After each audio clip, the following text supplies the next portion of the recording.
The coronavirus is spreading deeper into Latin America, a region home to about 8.5% of the world's population that many experts believe could be among the worst affected by COVID-19. Heavily reliant on commodity exports, tourism and remittances, Latin America's fragile economies and vulnerable populations are likely to suffer. J.P. Morgan expects a 2020 GDP contraction exceeding 2% across the region and over 3% in Colombia, Brazil and Mexico. Below, Reuters examines World Bank data that shine a light on just how vulnerable Latin America may be to the virus spread.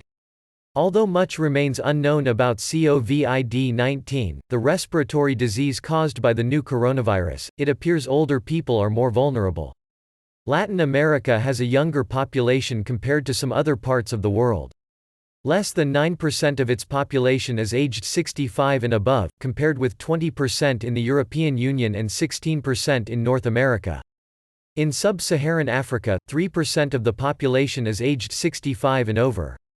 Meanwhile, 67% of Latin America's population is aged between 15 to 64, a slightly higher share than North America, 66%, the EU, 65%, and the world as a whole, 65%. Latin America dedicates about 9% of its gross domestic product to healthcare, while the EU allocates 10%. North America spends 16.58% of its GDP on healthcare. On a per capita basis, Latin America spends nearly $700 on healthcare, compared with $3,211 in the EU and $9,326 in North America.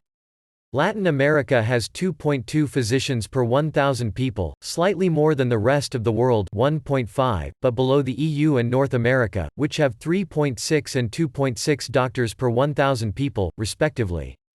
By comparison, East Asia and the Pacific have 1.6 doctors for every 1,000 people. Latin America has 4.7 nurses and midwives per 1,000 people, versus 3.4 per 1,000 in the rest of the world. The EU has 8.6, while North America has 8.7 per 1,000. Compared with other regions, Latin America has relatively few hospital beds per 1,000 people, 2.2 compared with 5.6 in the EU. The rest of the world has 2.7 per 1,000 people. In Latin America, about 14% of deaths are caused by either communicable diseases, maternal, prenatal and nutrition conditions. Although that percentage is low compared with South Asia, where 27% of deaths are attributed to such causes, it is well below the 5% in the EU and North America. COVID-19 appears to pose a greater threat to people with pre-existing health conditions. In Latin America, nearly 10% of people between 20 and 79 have diabetes, slightly below the 10.5% in North America.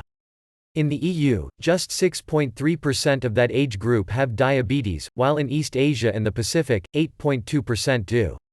Nearly 15% of Latin Americans aged 15 or over smoke, compared with about a fifth in North America and more than a quarter in the EU and East Asia and the Pacific. Although the risks of coronavirus to people with HIV are not known, Latin America's HIV infection prevalence for people aged 15 to 49 is the same as that of North America, 0.4%.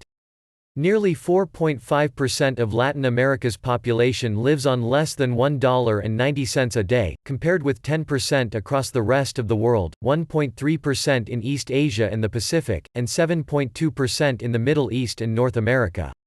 In sub-Saharan Africa, 42.3% of the population lives on under $1.90 a day. Around a fifth of Latin America's urban population lives in slums. In East Asia and the Pacific, just over a quarter does. Worldwide, nearly a third of city dwellers lives in slums. More than half of the urban population in sub-Saharan Africa lives in shanties. Although Latin America has some of the world's largest cities, including São Paulo and Mexico City, the region has a population density of just 32 people per square kilometer. In the EU, the population density is 121 people per square kilometer, while in East Asia and the Pacific it is 95 per square kilometers. In North America, there are 20 people per square kilometer.